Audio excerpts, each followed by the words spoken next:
নমস্কার বন্ধুরা, পারমিতার খানা খাজানার আর এক নতুন পর্বে আপনাদের সকলকে স্বাগত জানাই। ভিডিওর শুরুতে দেখে নিশ্চয়ই বুঝতেই পাচ্ছেন যে আজকে আমি কিসের রেসিপি নিয়ে এসেছি। হ্যাঁ, আজকে আমি গোলাপ জামুনের রেসিপি নিয়ে হাজির হয়ে গেছি। কিন্তু এটা কোনো দুধ, খোয়া বা পনির দিয়ে বানানো নয়। আজকে আমি গোলাপ জামুনটা ব্রেড দিয়ে বানাবো। নিশ্চয়ই দেখে বুঝতে পারছেন না যে এই গোলাপ জামুনটা ব্রেড দিয়ে বানানো। হ্যাঁ, এই গোলাপ জামুন আমি ব্রেড দিয়ে বানিয়েছি। দেখতেও যেরকম এটা খুব সুন্দর হয়ে থাকে, খেতেও কিন্তু জাস্ট বাও হয়ে থাকে। একবার এই ব্রেড দিয়ে গোলাপ জামুন বানিয়ে খেলে কিন্তু আর কোনো দিনও মার্কেট থেকে কিনে নিয়ে এসে গোলাপ জামুন খাবেন না। সামনে রাখিতেও আপনি মার্কেট থেকে কিনে না নিয়ে এসে বাড়িতে এই মিষ্টি বানিয়ে নিতে পারেন, কিংবা যে কোনো সময় আপনার মিষ্টি খাওয়ার মন চাইছে অথচ বাড়িতে কিছুই নেই, শুধু ব্রেড থাকলেই কিন্তু আপনি কয়েক মিনিটই এই টেস্টি গোলাপ জামুন বাড়িতে বানিয়ে নিতে পারবেন। তাহলে চলুন ঝটপট দেখে নেওয়া যাক আজকের এই রেসিপিটা। আশা করছি ভালো লাগবে। আমি এখানে প্রথমে চিনির রসটা বানিয়ে নেব। তার জন্য একটা ছোট কড়াই নিয়েছি, নিয়ে তাতে নিয়ে নিলাম 1 কাপ চিনি, আর সেই কাপের মাপে আমি নিয়ে নিচ্ছি 1 কাপ জল। এবার আমি গ্যাসটা অন করে দেবো। আমি কিন্তু প্রথমে গ্যাসটা অন করিনি, চিনি আর জলটা কড়াইয়ে দেবার পরই আমি গ্যাসটা অন করেছি।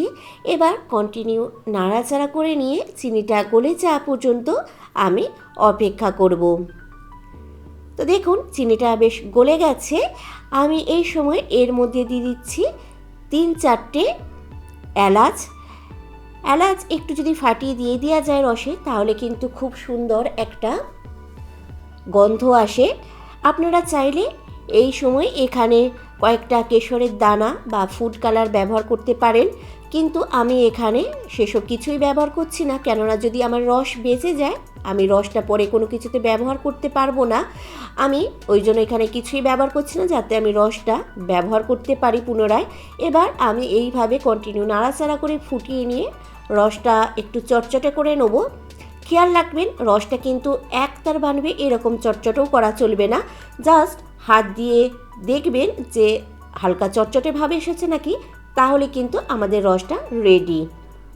আমার রসটা কিন্তু চটচটে ভাব এসে গেছে। আমি এই সময় এতে দিয়ে দিচ্ছি 1/2 টিস্পুনের মতো লেবুর রস। এই লেবুর রসটা দিলে আমাদের যে চিনিতে ময়লাগুলো আছে সেগুলো ওপরে ভেসে উঠবে, আর আমাদের রসটাও কিন্তু বসে যাবে না। তো আমি প্রায় 3-4 মিনিটের মতো ফুটিয়ে নিচ্ছি মিডিয়াম টু লো ফ্লেমে। আমার রস কিন্তু একদম রেডি হয়ে গেছে। এবার আমি গ্যাস বন্ধ করে দেবো, করে চাপা দিয়ে আমি রসটা রেখে দেবো যাতে রসটা গরম থাকে। এবার আমি নিয়ে নিয়েছি 6টা ব্রেড স্লাইস। আমি এখানে হোয়াইট ব্রেডই নিয়েছি, নর্মাল যেই হোয়াইট ব্রেডগুলো হয় সেই হোয়াইট ব্রেডই আমি এখানে নিয়েছি। এবার আমি সবকটা পিস সাইডে রেখে দিয়ে একটা পিস নিয়ে আমি আপনাদেরকে দেখিয়ে দিচ্ছি।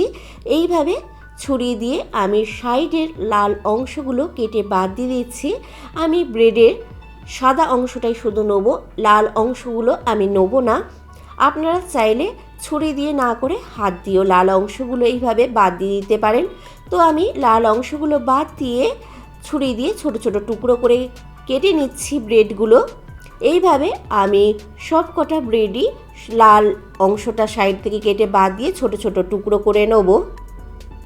তো দেখুন আমার সব কটা ব্রেড কিন্তু ছোট ছোট টুকরো করে কাটা হয়ে গেছে।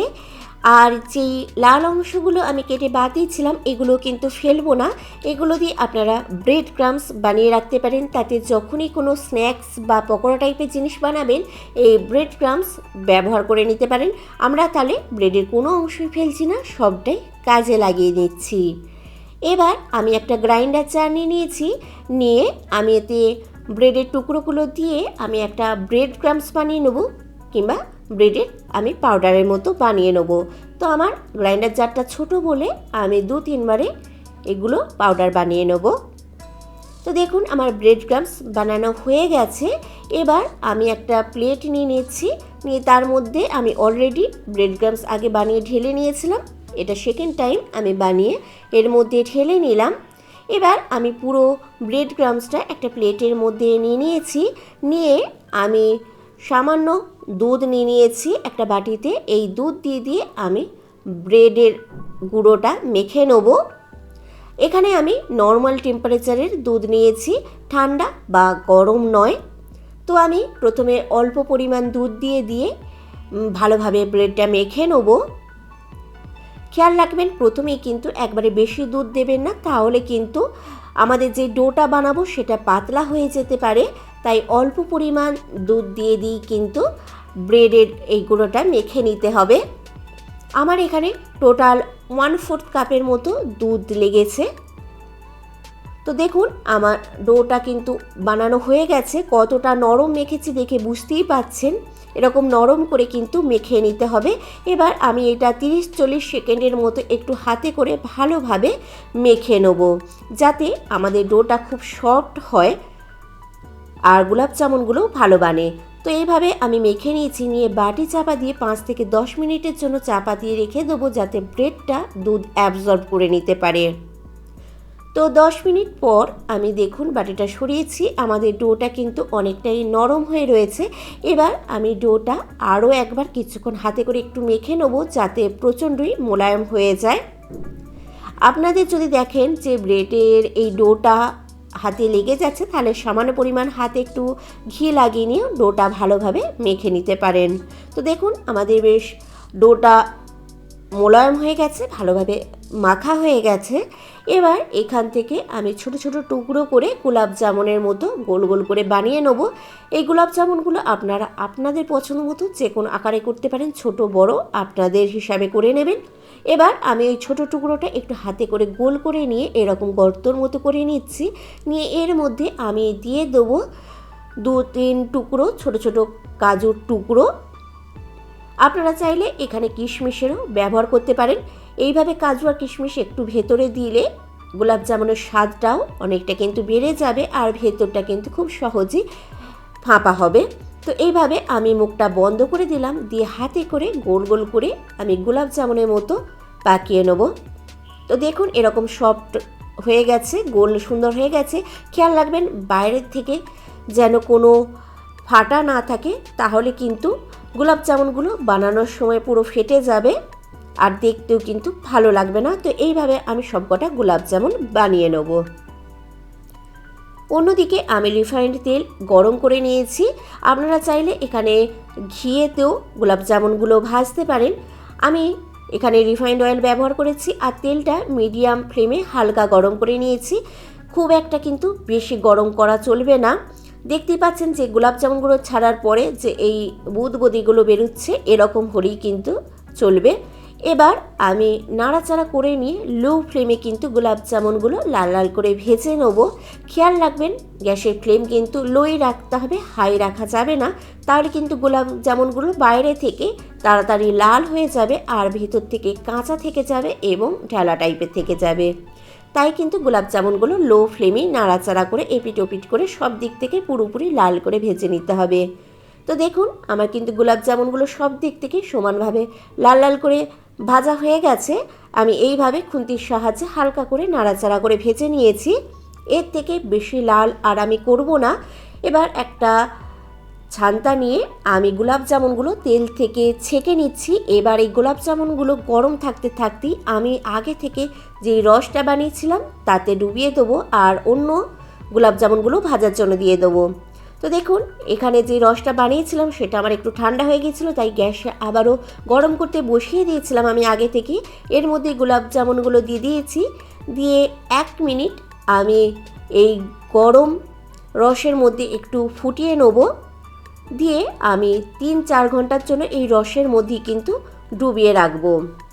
বাকি গোলাপ জামুনগুলো কিন্তু আমি ভাজতে দিয়ে দিয়েছিলাম, সেগুলোও ভাজা হয়ে গেছে। তো আমি রসের মধ্যে দিয়ে দিয়েছি, দিয়ে সব কটা গোলাপ জামুন প্রায় আমি আরও 1 মিনিটের মতো এই রসের মধ্যে একটু ফুটিয়ে নেব, যাতে রসটা ভেতর পর্যন্ত পৌঁছতে পারে।